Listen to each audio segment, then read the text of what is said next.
Hello मेरे प्यारे दोस्तों, कैसे हैं आप लोग। आशा करते हैं कि आप लोग अच्छे होंगे, स्वस्थ होंगे और आप अपनी तैयारी अच्छे तरीके से कर रहे होंगे। दोस्तों, मैं एसके रॉय आप सभी का आपके अपने यूट्यूब चैनल द मैथ हस्ती में स्वागत करता हूं।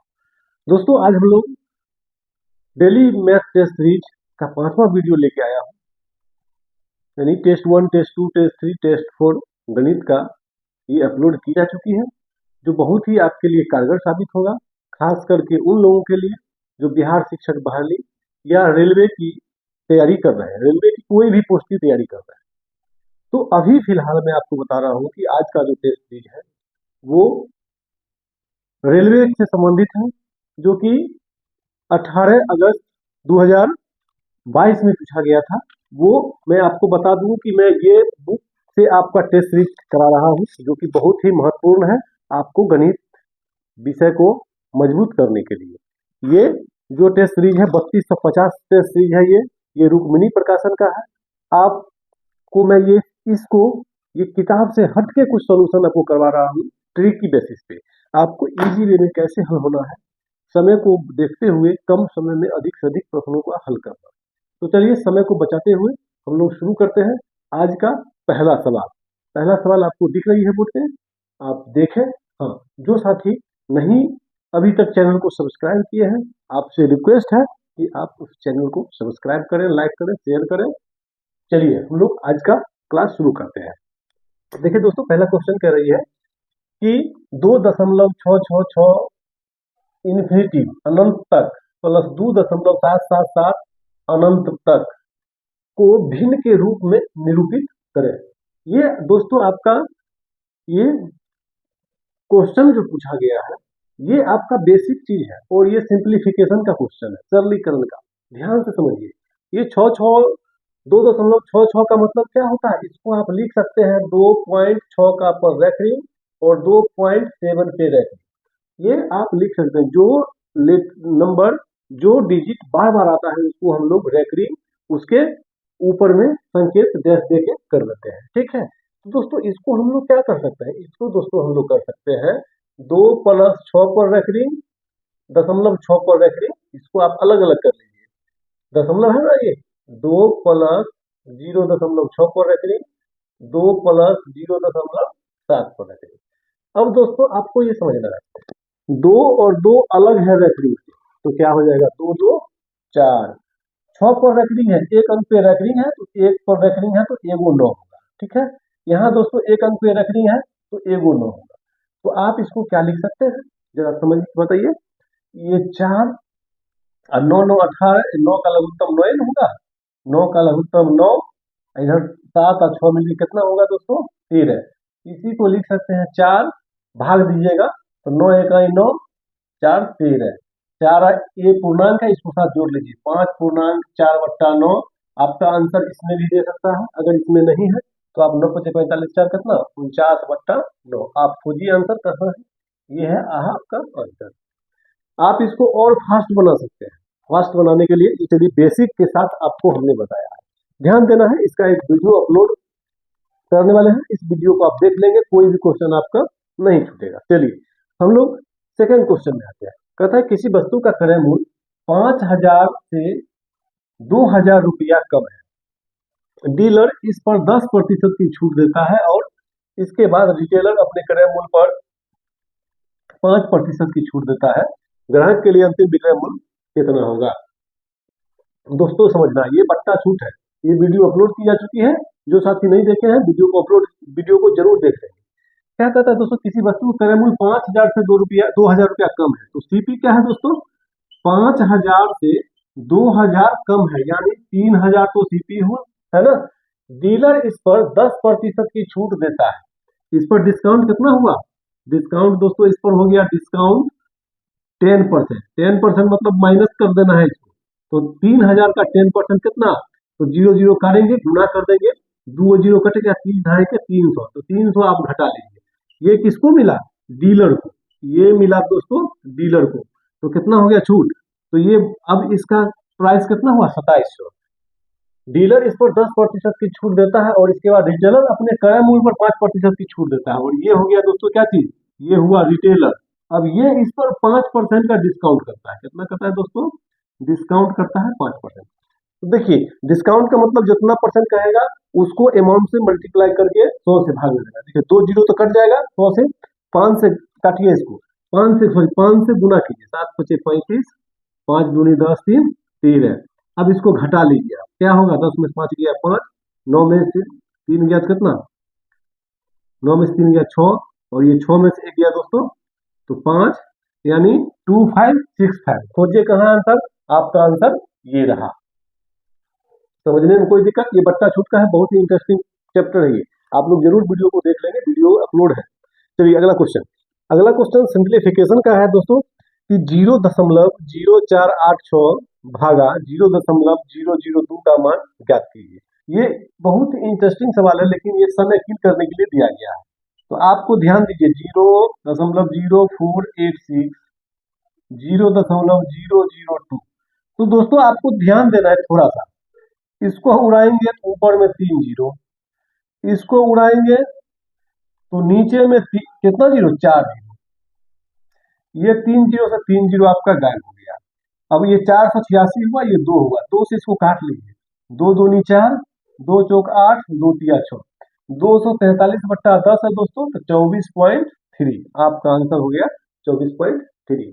कोई दिक्कत नहीं, ठीक है। चलिए अगला क्वेश्चन में आते हैं।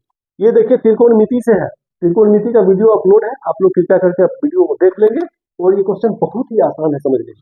देखिए दोस्तों, ये √1 - cos थीटा बट्टा 1 + cos थीटा का मान ज्ञात करें।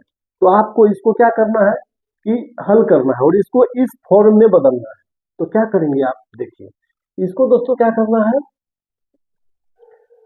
1 - cos थीटा 1 + cos थीटा, इसको परिमाकलन तो कर सकते हैं आप। देखिए परिमाकलन का रूल कहता है, ये प्लस है तो यहाँ पे माइनस कर लीजिएगा, नीचे भी माइनस होगा। अब देखिए, अब आपको समझना है, अब क्या करना है। ऊपर में देखिए दोस्तों, ये पावर 1 और ये पावर 1, ठीक है। नीचे ये जो रूट है ये नीचे से गया है, ठीक है। देखिए अब क्या है कि 1 - cos थीटा का पावर 1 का 1 2 हो जाएगा। 1 - cos थीटा का पावर 2, तो वर्गमूल से हम लोग निकालेंगे तो क्या होगा? 1 - cos थीटा। कोई दिक्कत? नीचे दोस्तों a + b × a - b है, तो a² - b²। इसको दोस्तों हम लोग क्या लिखते हैं? 1a² - b², a² माइनस में b²। तो 1 - cos थीटा, इसका 1 - cos² थीटा का वैल्यू क्या होगा दोस्तों? ये रूट में है, ध्यान देना है, ये आपका रूट में है। तो 1 - cos थीटा का वैल्यू होता है दोस्तों sin² थीटा। अब 1 - cos² थीटा बट्टे में sin थीटा, इसको आप लिख सकते हैं 1/sin theta minus cos theta बट्टा sin थीटा, ये इसको आप लिख सकते हैं। तो 1/sin थीटा तो cosec थीटा होगा, माइनस में cos बट्टा sin है तो cot थीटा होगा। आपका आंसर हो गया ए। कोई दिक्कत नहीं। चलिए अगला क्वेश्चन आते हैं दोस्तों। उस त्रिभुज का क्षेत्रफल ज्ञात कीजिए जिसकी भुजाएं 12 मीटर, 14 मीटर, 16 मीटर है। अब दोस्तों ध्यान देना है कि ये त्रिभुज है कौन? समकोण त्रिभुज है, कि अधिकोण त्रिभुज है, कि विषमबाहु त्रिभुज है, कि समबाहु त्रिभुज है। दोस्तों ध्यान दीजिए, अगर समकोण त्रिभुज का नियम है, अगर ये 16 का स्क्वायर ये दोनों मिलकर पूर जाता है तो ये हो जाएगा। तो 12 का स्क्वायर दोस्तों 144, 14 का स्क्वायर 196, 196 और 144, 300 के लमसम है, 16 का स्क्वायर 256 है, समकोण त्रिभुज नहीं है, ये आपका विषमबाहु त्रिभुज है। ये त्रिभुज कौन है दोस्तों? विषम बाहु त्रिभुज है। इसका एरिया क्या जानते हैं? इसका क्षेत्रफल जो होता है s × s - a s - b s - c root under, है ना। s होता है अर्ध परिमाप, अर्ध परिमाप के बारे में जानते हैं। अर्ध परिमाप होगा तीनों को जोड़ भागा 2, तो s यहाँ निकाल लीजिए, कितना हो जाए दोस्तों? 2 4 6 6 12 के 2, 1 1 2 1 3 1 4, यानी ये हो गया आपका 21, है ना। अब इसको निकाल लीजिए, 21 × 21 में से 12 घटाइए, कितना? 21 में से 12 घटाइएगा तो 9, ठीक। फिर 21 में से 14 घटाइएगा तो 60, फिर 21 में 16 घटाइएगा तो 5। अब देखिए इसको क्या कर सकते हैं आप, जरा बताइए। ये 21 है ना, 21 को 3 गुने 7 लिख सकते हैं, 9 रहने दीजिए, वर्ग हो जाएगा उसका 5। अब देखिए यहाँ पे दूगो 7 है तो एगो 7 बाहर आएगा, 9 का वर्गमूल 3 होगा और नीचे एगो 3 बच गया, एगो 5, एगो 3 और एगो 5 बच गया बिना जोड़ा में, तो ये 15। तो क्या होगा 21√15, आपका आंसर हो जाएगा 21√15 मीटर स्क्वायर। कोई दिक्कत नहीं। चलिए अगला प्रश्न के लिए आते हैं। कहता है यदि दो संख्याओं के बीच अंतर 52 है, 52 है और वे 7:3 के अनुपात में है तो दोनों संख्याओं में से बड़ी संख्या ज्ञात करिए। तो दोस्तों ये क्या दिया है, अंतर। ये देखिए अंतर है, तो 7 में से 3 गया तो कितना बचेगा, 7 में से 3 गया तो 4, तो 4 बराबर 52 है ना। तो क्या पूछता है, 1 बराबर 13, तो संख्याओं में बड़ी संख्या। तो बड़ी संख्या क्या होगा, बड़ी संख्या आप एक लाइन लिख सकते हैं, 7:3 है तो डिफरेंस हो गया 4, 4 बराबर 52, तो 1 बराबर 13, तो बड़ी संख्या हुआ 7, तो इसको 7 गुने 13 लिख दिए, 13 सते 91, 91, ये 91 आपका आंसर रहा। आशा करते हैं ये सारा क्वेश्चन आपको समझ में आ गया होगा। चलिए यदि वीडियो अच्छी लगी हो तो चैनल को सब्सक्राइब जरूर करें दोस्तों। चलिए अब इसके बाद हम लोग साथ से अभी हल करते हैं, आप बने रहें, ये अंत तक वीडियो देखें, आपको बहुत कुछ समझ में आएगा और बहुत ही इंटरेस्ट आएगा, रुचि आएगी, आनंद आएगी, एंजॉय के साथ हम लोग हल करेंगे। चलिए दोस्तों हम लोग अभी 1 से 6 तक का हल किए थे, 7 नंबर को प्रश्न का अभी हल करते हैं। चलिए 7 नंबर प्रश्न में क्या कह रहा है, देखिए 7 नंबर में कह रहा है दोस्तों कि एक ट्रक 60 किलोमीटर प्रति घंटा की चाल से शहर पी से क्यू तक की यात्रा करता है और उसी मार्ग से 100 किलोमीटर प्रति घंटा की चाल से शहर पी तक वापस लौटता है, तो दी गई यात्रा में ट्रक की औसत चाल कितनी है। तो मेरे प्यारे दोस्तों कि जितना दूरी गया उतना ही दूरी वो वापस आया, तो इस तरह का यदि प्रश्न रहता है, इतना गया और फिर इतना ही वापस आया, ये x से गया ये y से गया, तो औसत चाल क्या होता है दोस्तों, औसत चाल 2xy बट्टा में x प्लस y, यानी 2 गुने चालों का गुणनफल बट्टा चालों का योगफल। क्लियर। तो चलिए दोस्तों हम लोग शुरू करते हैं।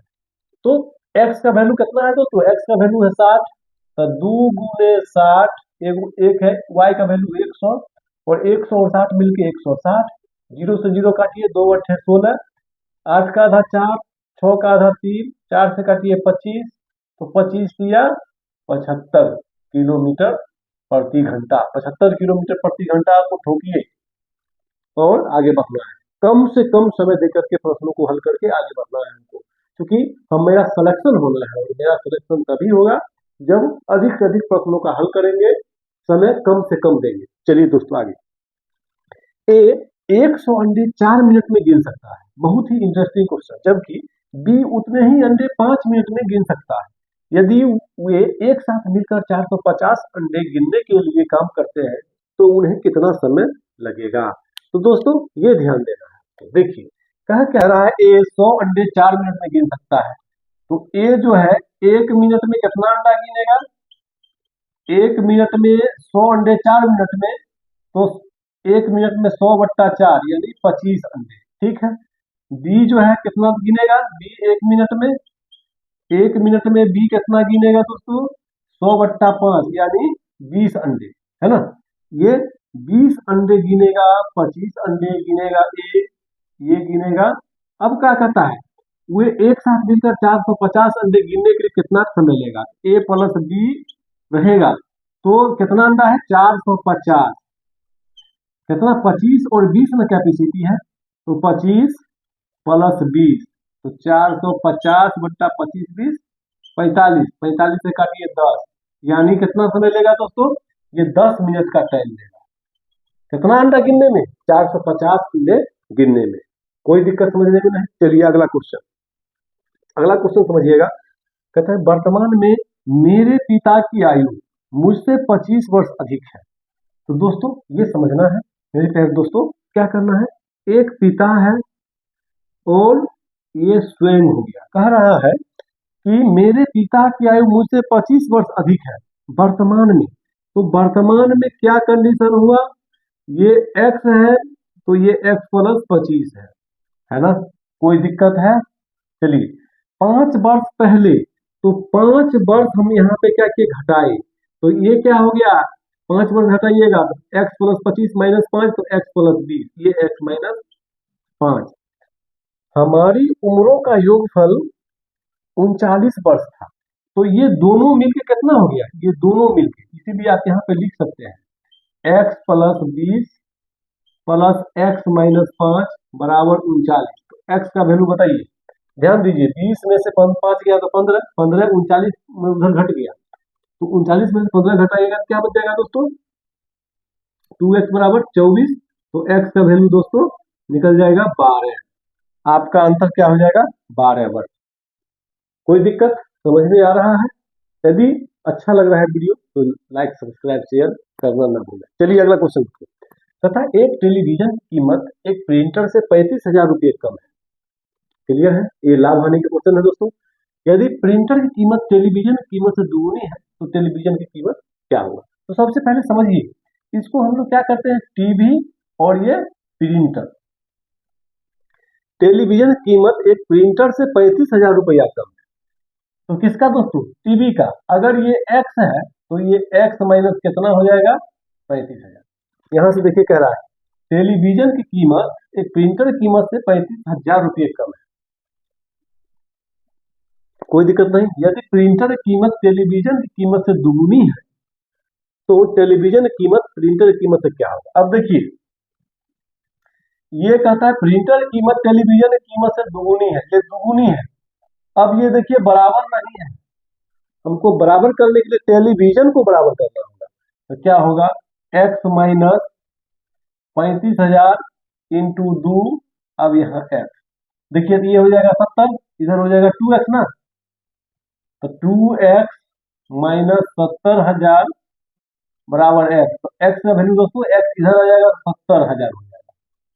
अब क्या कहता है, टेलीविजन की कीमत क्या होगा। टेलीविजन आपका x माइनस 35,000 है, इसीलिए लिखिएगा यहाँ टीवी x माइनस 35,000, यानी 70 में से 35,000 घटाइएगा क्या हो जाएगा दोस्तों, 35,000 ही आपका आंसर हो जाएगा डायरेक्ट। कोई दिक्कत नहीं, अच्छा लग रहा है। चलिए अगला क्वेश्चन, 10 सह अभाज्य संख्याओं के किसी भी समुच्चय का महत्तम समापवर्तक हमेशा होता है।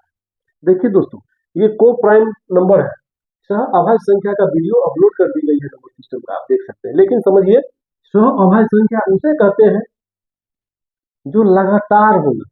जैसे लगातार का मतलब, जैसे तब समझिए दोस्तों, जैसे 2 3, ठीक है। उसके बाद आगे चलिए, जिसमें आपको 2 का अंतर होगा, ठीक है। जैसे 2 का अंतर होगा, 2 का अंतर होगा सह अभाज्य संख्या। सबसे पहले 3 5, 5 7, इस तरह से होगा, 11 13, इस तरह से 10 को सेट बनाना है, 10 किसी भी 10 सह अभाज्य संख्याओं के किसी भी समुच्चय में। तो देखिए इसमें क्या समान रहेगा, लघुत्तम समान न रहेगा। जैसे हमको मान लीजिए कि 3 और 5 में लेते हैं दोस्तों, तो हम लोग लिखते हैं 3 गुने 1 और 5 गुने 1, तो दोनों में क्या मिला, एक ही ना, 1, यानी HCF कितना हो जाएगा, 1। आपका आंसर देना है 1।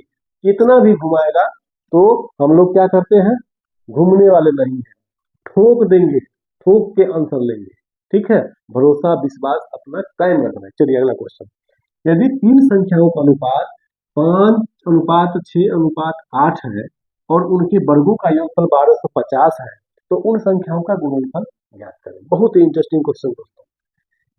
3 संख्याओं का अनुपात है 5 6 8, ठीक है। तो 5 6 8 3 संख्या है, उनके वर्गों का योगफल 1250। तो प्यारे दोस्तों, आपको समझना है वर्गों का योगफल करते हैं क्या चीज। अगर ये मान लीजिए x मानते हैं, ये 6x ये 8 है, तो इसका वर्ग क्या होगा बताइए। वर्ग होगा 5 का स्क्वायर 25, 25 एक्स स्क्वायर, 6x का स्क्वायर हो जाएगा 36 एक्स स्क्वायर, 8x स्क्वायर हो जाएगा दोस्तों 64 एक्स स्क्वायर। ये सबको जोड़िएगा तो क्या होगा, उनके वर्गों का योगफल 1250 है। तो आप जोड़िए 5 6 5 11 4 15 की 5 हासिल 1 3 2 5 और 6 11 1 12 इतना एक्स स्क्वायर हुआ। तो आप यहाँ पे लिख सकते हैं 125 एक्स स्क्वायर इक्वल टू 1250। 125 से ये बेचारा गया तो एक्स स्क्वायर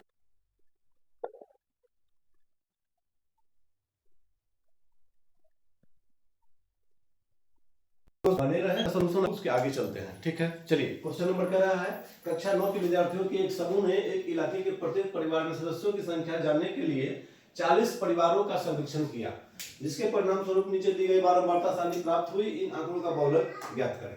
तो दोस्तों इतना हमको पढ़ने की आवश्यकता नहीं है, सिर्फ लास्ट में देखना है क्या पूछ रहा है, बहुलक।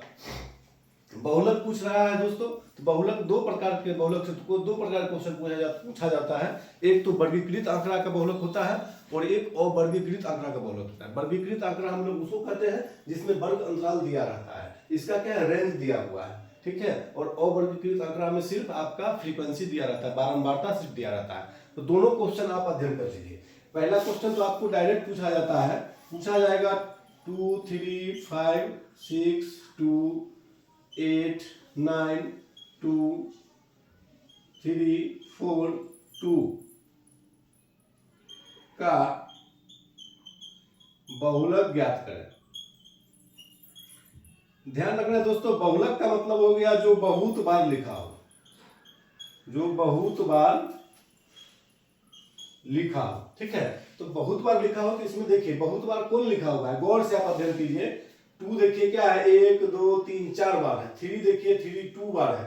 5 देखिए 1 बार है। तो हमको ज्यादा नहीं दिमाग लगाना है। 2 देखिए कितना बार लिखा हुआ है, अधिक बहुत बार कौन लिखा हुआ है, 2। तो आंसर हो गया आपका 2। आपका आंसर 2 मार देना है। ठीक है, एक तो इस तरह का क्वेश्चन आपको एग्जाम में पूछा जाता है। दूसरा क्वेश्चन के लिए हम लोग चलते हैं। दूसरा क्वेश्चन देखिए जो अभी आपके पास दिख रही है, बोर्ड पे जो दिख रही है वो क्वेश्चन है। इसके लिए आपको क्या करना है, सबसे पहले ध्यान देना है कि परिवारों की संख्या देखिए 10 हुआ, 10 है, फिर 8 हुआ, 2 घटा दिया, फिर देखिए 4 बढ़ा दिया, फिर 6 घटा दिया, फिर क्या है 4 2 घटा दिया। मतलब क्या कि बारंबारता हम उसको कहते हैं जो कभी बढ़ेगा कभी घटेगा, कभी बढ़ेगा कभी घटेगा, कभी बढ़ेगा कभी घटेगा। ठीक है, तो इसको हम लोग जानते हैं फ्रीक्वेंसी, यानी बारंबारता इसको बोलते हैं। ठीक है, और ये परिवार की सदस्यों की संख्या हो गया, ये आपका क्या हो गया दोस्तों, वर्ग अंतराल इसको हम लोग बोलते हैं। ठीक है, तो ध्यान रखना है कि अधिकतम बारंबारता जिस वर्ग अंतराल का होगा वो बहुलक वर्ग की बारंबारता होगा। देखिए अधिकतम बारंबारता सबसे अधिक कौन है, 12 है ना। तो ये दोस्तों हो गया आपका फ्रीक्वेंसी F0 हो गया, यानी बहुलक वर्ग की बारंबारता इसको हम लोग बोलते हैं। ठीक है, और ऊपर जाइएगा, 0 से ऊपर जाइएगा तो -1 में जाइएगा, ये F-1 हो गया बहुलक वर्ग के ठीक ऊपर वाले वर्ग की बारंबारता। ये हो गया 6, तो बहुलक वर्ग के ठीक नीचे वाले वर्ग की बारंबारता, इसको 1 से हम लोग डिनोट करते हैं। ठीक है दोस्तों, अब यहाँ पे क्या है दोस्तों, ये आपका वर्ग अंतराल हो गया, इसको दोस्तों हम लोग बोलते हैं क्या चीज, L। और ये दोनों का डिफरेंस यदि निकालेंगे, दोनों का डिफरेंस h का मान 8 में से 6 गया तो 2 हो गया। फॉर्मूला जानिए, बहुलक बराबर होता है दोस्तों, बहुलक बराबर L plus F0 minus F-1 2F0 F1 minus F-1 गुने h।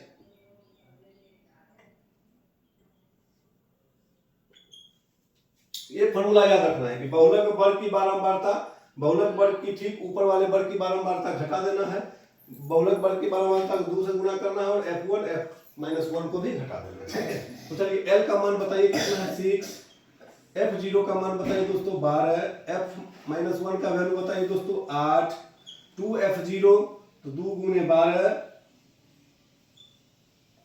समझ जाना है, एक बार समझिए, जिंदगी भर समझना नहीं है। F1 हो गया दोस्तों 6 और F-1 हो गया 8 और इसका वैल्यू हो गया दोस्तों 2, h का मान, यानी इसका जो रेंज है, हाइट कितना है 2। अब इसको आप हल कर लीजिए, 6 12 में 60 गया तो 4, 12 दूनी 24, 24 में से 6 घटेगी तो 18, 18 में 60 घटेगी तो 10 गुने 2, 2 से काटिए 5, 6 प्लस 5 से 4 में भाग दीजिएगा 0.8, यानी 6.8 आपका आंसर हो गया। आप आंसर को देखिए और आंसर को मारिए। कैसा लगा, अगर अच्छा लगा होगा तो कृपया करके चैनल को सब्सक्राइब कर दें। चलिए अगला क्वेश्चन में हम लोग आते हैं। अगला क्वेश्चन में ध्यान देना है दोस्तों, यदि दो समांतर रेखाएं रेखा को एक तिर्यक छेदी रेखा द्वारा प्रतिच्छेदित किया जाता है तो नीचे दिए गए विकल्पों में से कौन सा विकल्प सही है। ये दोस्तों क्या कह रहा है, इसका थोड़ा सा आपको थ्योरी ध्यान रखना है। ये आपका समांतर रेखा है, समांतर रेखा है, एक तिर्यक छेदी रेखा इसको काट रही है। तो इसमें क्या करना है दोस्तों, शीर्षाभिमुख कोणों के युग्म का मान समान होता है। शीर्षाभिमुख कोण का मतलब समझिए जो आमने सामने होगा। जैसे देखिए ये शीर्षाभिमुख कोण और ये शीर्षाभिमुख कोण है ना, कोई दिक्कत नहीं। अब देखिए तिर्यक रेखा के एक और अंतःकोणों के युग्मों का माप समान होता है। अब ये अंतःकोण है, ये अंतःकोण, ये दोनों बराबर होगा, कभी बराबर नहीं होगा। ये दोनों का योगफल क्या होगा, 80 डिग्री होगा। ठीक है, अब देखिए तो क्वेश्चन आपका आ गया, आपका आंसर ये होगा। ध्यान रखना है क्या कि इस तरह का जो टॉनिक है इसमें क्या है, शीर्षाभिमुख कोण, शीर्षाभिमुख कोण, संगत कोण और एकांतर कोण, ये तीनों कोण जो है दोस्तों, प्यारे दोस्तों, ये तीनों कोण क्या होता है, तीनों कोण जो है बराबर होता है। इसका थ्योरी वीडियो अपलोड की जा चुकी है, आप इसका वीडियो का अध्ययन कर लेंगे। चलिए अगला क्वेश्चन में आते हैं। निम्नलिखित लाइन ग्राफ का ध्यानपूर्वक अध्ययन कर और उसके आधार पर पूछे गए प्रश्नों का उत्तर दें। अब देखिए जितना बड़ा क्वेश्चन रहता है उसका उतना सॉल्यूशन आसान होता है। सिर्फ आपको टेक्निक समझना है और आप उसका आंसर इजी वे में दे सकते हैं। तो क्वेश्चन पूछिए 2013 में बेची गई साइकिल की संख्या 2017 में बेची गई साइकिल की संख्या के लगभग कितने प्रतिशत के बराबर है। ये लाइन देखिए तो साइकिल की संख्या 1000 में, ये है साइकिल की संख्या और ये है साल, वर्ष है। ठीक है, तो ध्यान दीजिए, कह रहा है कि 2013, आपको यहाँ पे हम हल कर रहे हैं इसका, 2013 में जो साइकिल का बेचा गया, साइकिल 2017 में बेची गई साइकिल की संख्या 2017 में जो बेची गई उसका कितना परसेंट है, x%। 2013 का क्या है संख्या 45 और 2017 का देखिए 2017 का क्या है दोस्तों 90 गुने x बट्टा 100, x का वैल्यू निकाल लीजिए 45 गुने 100 बट्टा में 90, 45 गुनी 90 यानी 50%। इसको काटिएगा तो 50% दोनों को। इतना करने की आवश्यकता नहीं है, आप डायरेक्ट देखिए यहाँ पे कहता है 2013, तो 2013 में इसका ट्रिकी आप देख लीजिए। ट्रिकी 2013 में कितना है, 2013 में बेची गई साइकिल की संख्या तो 45,000 है। 2017 में बेची गई साइकिल की संख्या के लगभग कितने प्रतिशत पर, तो नीचे 2017 दे दीजिए 90 और गुने कर लीजिए 100, इक्वल टू हो गया 50%। कैसा लगा वीडियो? यदि अच्छा लगा होगा तो वीडियो को लाइक सब्सक्राइब शेयर जरूर करें। चलिए अब हम लोग आगे का क्वेश्चन हल करते हैं।